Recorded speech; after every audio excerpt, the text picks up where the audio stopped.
નમસ્કાર, હું ભરત સાંગાણી. સાહિત્ય સંગીતનું વિશ્વ ગ્રુપ દ્વારા એક નવી પહેલ કરવામાં આવી છે. યુટ્યુબ ઇન્ટરવ્યૂ સાહિત્ય સાથે મુલાકાત. એ શ્રેણી અંતર્ગત આપણે દર વખતે કોઈને કોઈ મહાનુભાવોની મુલાકાત લઈશું. સાહિત્ય સંગીતનું વિશ્વ ગ્રુપ ફેસબુક ઉપર તેમના પ્લેટફોર્મ પર નવોદિતો અને સિદ્ધસ્ત લેખકોને પોતાની કૃતિઓ રજૂ કરવા માટેનો હંમેશા સહયોગ આપે છે અને સાથે સાથે એમના સહયોગથી ગુજરાતના અને વિશ્વના પ્રતિષ્ઠિત અખબારોમાં તેઓ લેખ પણ છપાવે છે. આ સાથે સાહિત્ય, સંગીત, ગઝલની શિબિરોના કાર્યક્રમ પણ સાહિત્ય સંગીત ગ્રુપ દ્વારા યોજવામાં આવે છે. આ બધા કાર્યોના જે સંચાલક છે, જેની ધગશ છે, જેનો ઉત્સાહ છે, એ શ્રી કૌશિકભાઈ શાહ અને શ્રીમતી રાજુલબેન શાહ. તેમના અથાગ પ્રયત્નોથી અને એમના પ્રોત્સાહનથી આપણા કાર્યક્રમ હંમેશા શરૂ કરીએ છીએ. તો આજે આપણે યુટ્યુબ ઉપર આવનારી નવી વિભાવના સાહિત્યની મુલાકાત સાહિત્ય સંગીતનું ગ્રુપ દ્વારા કરવામાં આવી છે. તે અંતર્ગત આપણે એનું સંયોજન અને એની ઇન્ટરવ્યૂ લેવાની જવાબદારી તેમને મને આપી છે, ભરત સાંગાણીને. મિત્રો, આજે આપણે એક એવા વ્યક્તિની મુલાકાત લેવાના છે જે જંગલો અને પહાડોની રખડપટ્ટીના શોખીન છે. એક એકદમ નિરાળું એમનું વ્યક્તિત્વ છે. એ વ્યક્તિત્વ સાથે આપણે સલીલ મહેતા સાહેબનો એમના મુખેથી જ પરિચય કરશું. શૈક્ષણિક કારકિર્દી ધરાવતા સામાન્ય મધ્યમ કુટુંબમાં તેમનો જન્મેલા શ્રી સલીલ મહેતાનો જન્મ અહીં જ અમદાવાદમાં થયો છે અને એમના કાર્યક્રમ આપણે જે કરી રહ્યા છીએ સાહિત્ય સાથે મુલાકાત, એમાં સલીલભાઈનું સ્વાગત છે. સલીલભાઈ, આપના શરૂઆતના જીવન, શિક્ષણ અને સંઘર્ષ વિશે થોડી માહિતી આપો, પછી એ પ્રમાણે આપણે આ મુલાકાતનો દોર આગળ લઈએ. શિક્ષણ MSc with Mathematics, M.Ed. Master of Education, અને જર્નાલિઝમનો સર્ટિફિકેટ કોર્સ કર્યો અને ડિપ્લોમા ઇન HR મેનેજમેન્ટ. અને સ્કૂલમાં એક શિક્ષક તરીકે કારકિર્દીની શરૂઆત કરી, પછી કોલેજમાં પ્રાધ્યાપક તરીકે જોડાયો અને પછી એ જ કોલેજ હું ટીચર્સ ટ્રેનિંગ કોલેજમાં હતો, B.Ed કોલેજમાં. એ દરમિયાન તમારા કોઈ ખાસ અનુભવો કે કાંઈક પ્રસંગ હોય અથવા તો આ જે મુસાફરી તમે જે કરો છો એ સંદર્ભમાં ત્યાંથી કંઈક પ્રેરણા મળી કે તમારા પિતા માતા પાસેથી પ્રેરણા મળી, એના વિશે બી સાથે જરા કહીશું. જંગલોમાં અને પહાડોમાં રખડવાનું તો કદાચ મારા ઇનબિલ્ટ સોફ્ટવેર હતા. મને તો જો કે બહુ યાદ ના હોય, પણ મારા મમ્મી પપ્પા એવું કહેતા કે હું જ્યારે બાળ મંદિરમાં હતો, ને આપણા જમાનામાં બાળ મંદિર એક જ બાળ મંદિર, જેવું નર્સરી, જુનિયર, સિનિયર એવું બાળ મંદિર, અને પછી સીધું પહેલા ધોરણમાં તમારે આવવાનું. રાઈટ. બાળ મંદિરના એક વર્ષ દરમિયાન મેં 6 બાળ મંદિર બદલ્યા હતા. અને 7મા બાળ મંદિરમાં હું સેટલ થયો હતો. એમનું કહેવું એવું હતું કે હું બાળ મંદિરના જે પેલા બંધ ક્લાસરૂમમાં ક્યારેય બેસતો નહીં, એમાં બેસાડ એટલે રડવાનું ચાલુ કર્યું. એટલે પહેલેથી જ કુદરતી પ્રત્યે તમને આકર્ષણ. અને 7મું બાળ મંદિર એવું હતું કે એના આંગણામાં એક નાનકડી ટેકરી હતી. અરે વાહ.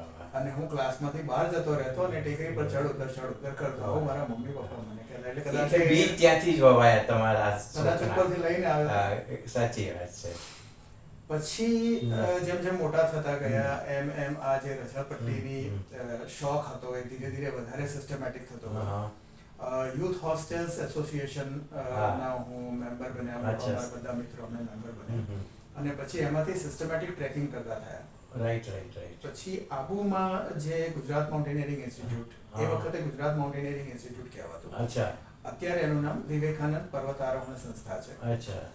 ત્યાંથી રોક ક્લાઇમ્બિંગના કોર્સ કર્યા અને ધીરે ધીરે આ પ્રવૃત્તિ વધારે સિસ્ટમેટિક થતી ગઈ. હવે મારે એ બાબતમાં એક વાર જાણવું છે કે આપે એકવાર કહ્યું હતું કે મને જવાનો કે પર્વતો પર રખડવાનો મોકો નથી મળતો ને મારે પર્વતારોહણો, કૈલાશ વગેરે ટ્રીપો કરવાની ઈચ્છા છે, તો એના માટે તમે નોકરી છોડવા માટે બી તૈયાર થઈ ગયા. એ એટલો મોટો સેક્રિફાઈસ તમે શા માટે આપ્યો અને કારણ શું? એકચ્યુઅલી પછી જેમ જેમ પ્રોફેશનમાં આવતા ગયા તો નેચરલી તમે ગૃહસ્થાશ્રમમાં આવો એટલે ગૃહસ્થાશ્રમની જવાબદારીઓ તમારા માથે આવે એટલે તમારું મેઇન ફોકસ પ્રોફેશન ઉપર હોય, કમાણી ઉપર હોય. અને એ દરમિયાન પછી ધીરે ધીરે આ બધી પ્રવૃત્તિ ઓછી થતી ગઈ, બંધ થતી ગઈ. પછી સાવ લગભગ 12 વર્ષ એવા ગયા કે હું ન તો જંગલોમાં ગયો કે ન તો પહાડોમાં ગયો. એટલે એકાદ દિવસ માટે 2 દિવસ માટે ગયો, પણ મોટા મોટા હિમાલયમાં મહિનો પ્રવાસો કર્યા એવું નહોતું. પછી એકવાર એવું થયું કે હું કોલેજમાંથી પછી જે કોલેજમાં હું પ્રાધ્યાપક હતો એ જ કોલેજમાં હું પ્રિન્સિપલ બન્યો. 12 વર્ષ સુધી પ્રિન્સિપલની જવાબદારી નિભાવી. પછી નિવૃત્તિની વાત આવી. પણ કોલેજમાંથી જ્યારે હું ટૂર લઈ ગયો ત્યારે આબુમાં હું ટૂર લઈ ગયો અને મેં તો અમારા શિક્ષકોને જે ભાવિ શિક્ષકો છે એને પણ આપણે ટ્રેકિંગનો અને અનુભવ કરાવ્યો. પણ એ વખતે જે પેલું અધ્ધરદેવીનું મંદિર છે એની સીડીઓ ચડતા ચડતા મને જે તકલીફ પડી ત્યારે મને એવું લાગ્યું કે હવે મારો સ્ટેમિના ઓછો થઈ રહ્યો છે અને જો મારે મારા શોખને આગળ વધારવો છે, કૈલાશ માનસરોવર જવાની ઈચ્છા બહુ બચપનથી હતી, કોલેજમાં ત્યારથી હતી અને એ અઘરી યાત્રા છે. મને જો અત્યારે આ અધ્ધરદેવી જેટલું મંદિર મારાથી નથી ચડાતું તો પછી આટલી મોટી યાત્રાઓ તમે કેવી રીતે કરશો? પછી ત્યારે વળી પાછો એકદમ સજાગ થયો કે હવે મારે કંઈક મારી ફિટનેસ માટે કરવું પડે ને ફરી પાછું જંગલોમાં અને પહાડોમાં જવું પડે તો એ મેન્ટેન થાય.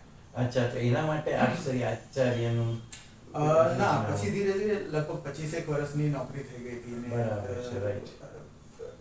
મારે એક જ દીકરી છે એ પણ ધીરે ધીરે સેટ થવા લાગી હતી બધી રીતે. એટલે પછી જે ગૃહસ્થાશ્રમની જવાબદારીઓ હવે પૂરી થવા માંડી હતી. એટલે પછી તમે થોડા માનસિક રીતે આર્થિક રીતે સ્વતંત્ર એટલે પછી એમાંથી નિવૃત્તિ લીધી. એકચ્યુઅલી તમારી જીવનની બીજી ઇનિંગ કહી શકાય. જીવનની બીજી કહી શકાય. એક શૈક્ષણિક કારકિર્દી, પછી તમારા નિજાનંદ માટે પર્વતોને રખડપટ્ટી કરવી, જંગલોમાં જવું. તમને આપણે વાતચીતમાં ખબર પડી હતી કે તમને પક્ષીઓનું અભયારણ્યનો બી બહુ શોખ છે અને એના ચિત્રો સાથે સાથે તમે ફોટોગ્રાફી બી ખૂબ સુંદર કરો છો. મને લાગે ત્યાં તમારું એક્ઝિબિશન બી કોઈક જગ્યાએ થયું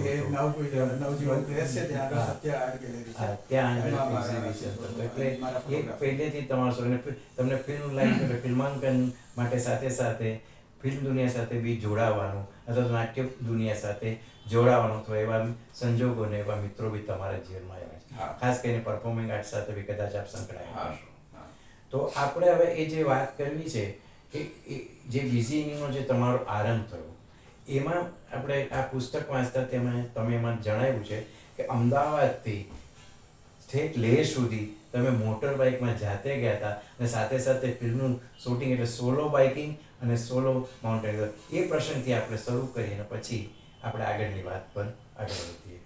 એકચ્યુઅલી સેકન્ડ ઇનિંગની શરૂઆત એટલે આ જે મનાલી લેહ વચ્ચેનું જે બાઇકિંગ છે, મનાલીથી લેહ 475 કિલોમીટરનો પેચ છે અને દુનિયાના સૌથી અઘરા રસ્તાઓમાંનો, સૌથી કઠિન રસ્તાઓમાંનો એ એક મનાય છે. બરાબર છે. એટલે જ્યારે કોલેજમાંથી અમે હિમાલયમાં જતા ત્યારે આ રસ્તા વિશે ખબર હતી. ત્યારે એવું હતું કે આ રસ્તા ઉપર ક્યારેક બાઇકિંગ કરવું.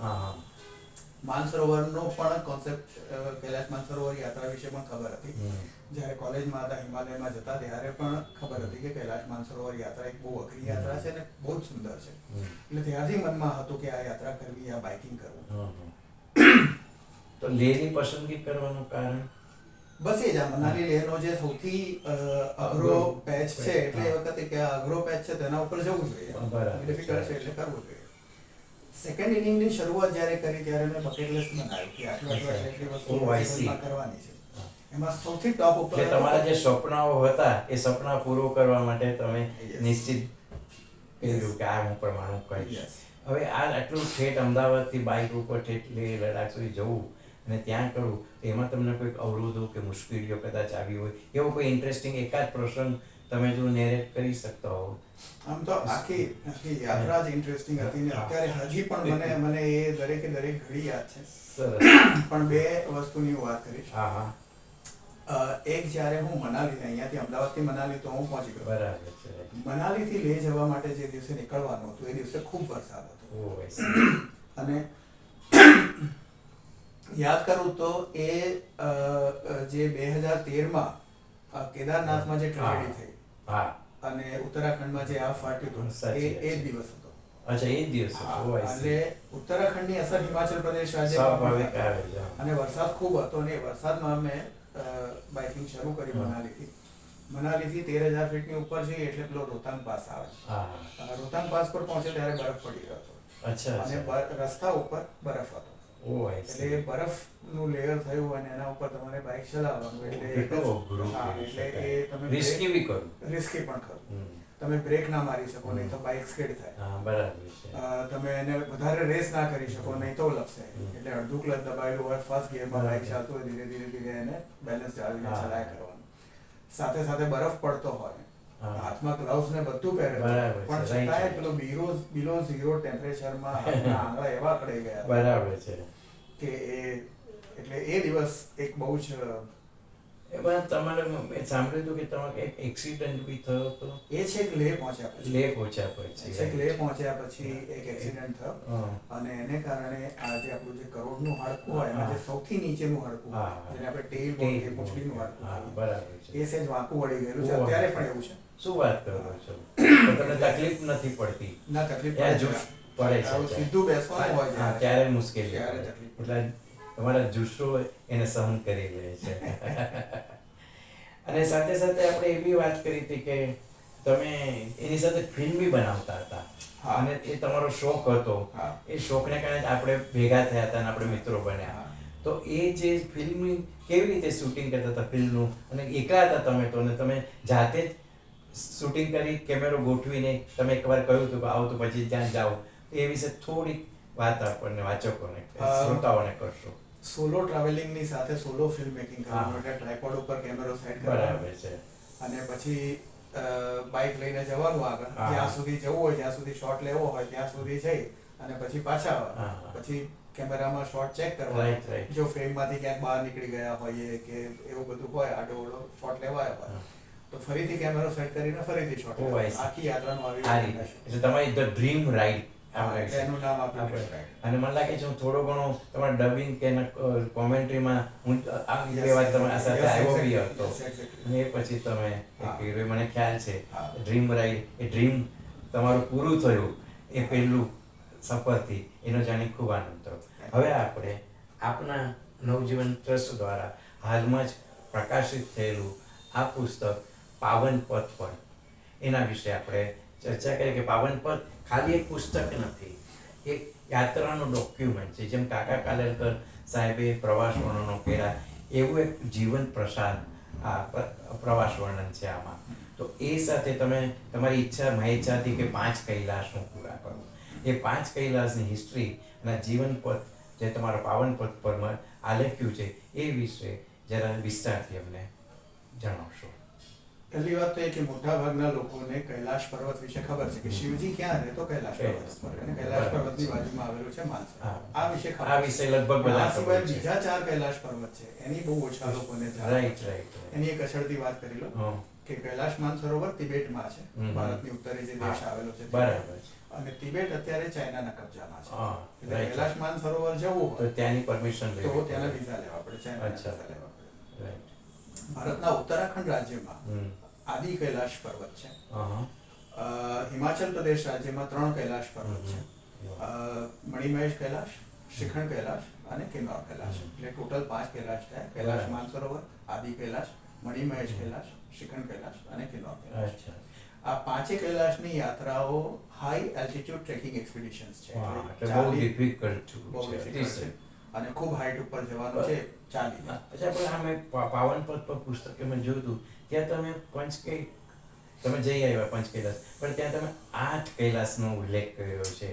તો એ શું છે? એટલે આ 5 કૈલાશ પર્વત ખૂબ પ્રસિદ્ધ છે, એની યાત્રા થાય છે. બાકીના 3 કૈલાશ પર્વત એવા છે કે જેની યાત્રા નથી થતી. અચ્છા. એક કૈલાશ પર્વતનો ઉલ્લેખ છે તિબેટમાં. એ પણ તિબેટમાં છે. કૈલાશ માનસરોવર જ્યાં છે ત્યાં આગળ. એનું નામ છે બાબા કૈલાશ. પણ એ ખાલી નામ વાંચવા અને સાંભળવા મળ્યું છે, એના વિશે વધારે માહિતી મળી નથી. રાઈટ. બીજો એક કૈલાશ પર્વત છે શ્રી કૈલાશ પર્વત. એ ઉત્તરાખંડ રાજ્યમાં છે. પણ એની યાત્રા એટલી બધી અઘરી છે કે સામાન્ય માણસ માટે એ શક્ય નથી, એટલે લોકો એની યાત્રા કરતા નથી. અને સૌથી ઇન્ટરેસ્ટિંગ 8મો કૈલાશ છે જેનું નામ છે કુબેર કૈલાશ. અચ્છા. કુબેર કૈલાશ શ્રીલંકામાં છે. અચ્છા, એ શ્રીલંકામાં છે.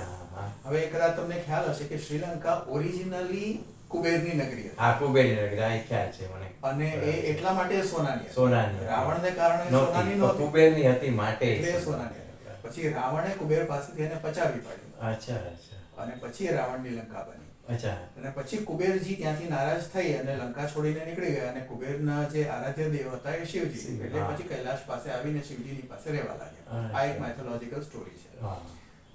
પણ ત્યાં શ્રીલંકામાં કુબેરજીનો એક મહેલ છે જે અત્યારે સાવ ખંડેર હાલતમાં છે. એટલે એવું કહેવાય છે કે એ કુબેરજીનો મહેલ હતો. અચ્છા અચ્છા. એટલે બાકીના 7 જે છે પર્વત છે, જ્યારે આ કુબેર કૈલાશ એ મહેલના ખંડેર છે. અચ્છા, મહેલના ખંડેર એ 8મો કૈલાશ. એ 8મો કૈલાશ. પણ એ કેમ કે પેલા જૂના ખંડેરો છે એટલે એમાં કોઈ યાત્રીને બહુ ઇન્ટરેસ્ટ હોતો નથી, એટલે ત્યાં કોઈ જતું નથી.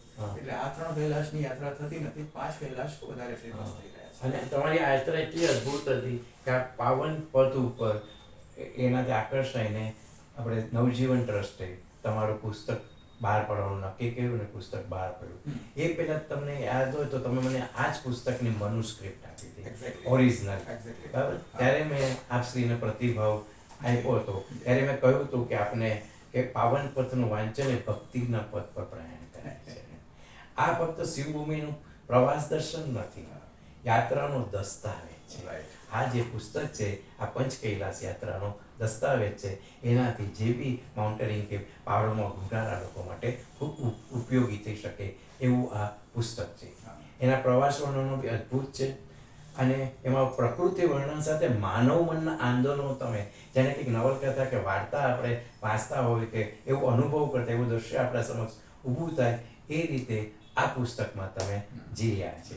નાના નાના સંવાદોમાં તમારા તત્વજ્ઞાનનું ઝરણું પણ રહે છે. એ એક અદ્ભુત છે. તમારામાં સંવાદ આલેખનની વસ્તુને ઝીણવટથી જોવાની અને એનું નિરીક્ષણ કરી અને એ બધી વસ્તુને નોંધ રાખવાની અને ધીરે ધીરે સમય જતાં જતાં એના પર પરિપક્વતા સાથે તમારું લખાણ કરવાનો તમને શોખ છે. એટલે મેં કહ્યું હતું કે રત્ને સાથે પાછું તમે રમૂજી બી છો, ક્યાંક ક્યાંક રમૂજીની છોડો બી ઉડતા એવા પ્રસંગો બી એમાં છે. ત્યારે મને એવું હતું કે આ અકાદમીના પારિતોષિકનો હકદાર લેખન છે પાવન પુસ્તક. અને એ રૂપમાં આનું જલ્દી સંસ્કરણ થાય પુસ્તકના રૂપમાં એવી મારી અભિલાષા હતી. અને આઈ એમ હેપી કે થોડા દિવસો પહેલાં આ પુસ્તકનું પ્રકાશન થયું. તો હવે થોડુંક કૈલાસ જે 5ની ટૂંકમાં તમે કંઈક કહી શકો, જ્યાં 5 કૈલાસ સાથેની યાત્રામાં કંઈક એવા અથવા 1-2 પ્રસંગો સરસ બન્યા હોય તમને જે તમારા માટે યાદગાર હોય ને ત્યાં તમને મને કંઈક અફસોસ હતો કે એનું ફિલ્મિંગ તમે નહોતા કરી શક્યા. એ પહેલી યાત્રા વખત મેં કૈલાશ માનસરોવર યાત્રા 2 વાર કરી. અચ્છા અચ્છા. એક 2014માં સૌથી પહેલી વાર કરી. બરાબર છે. અને બીજી વાર 2019માં કરી. Right right right. 2014માં એવું થયું કે મારી તબિયત યાત્રાના બીજા દિવસથી મારી તબિયત બગડી. એટલે મને લૂઝ મોશન્સ થઈ ગયા હતા. ઓહ, શું વાત. અને આખી યાત્રા દરમિયાન એ લૂઝ મોશન્સ રહ્યા.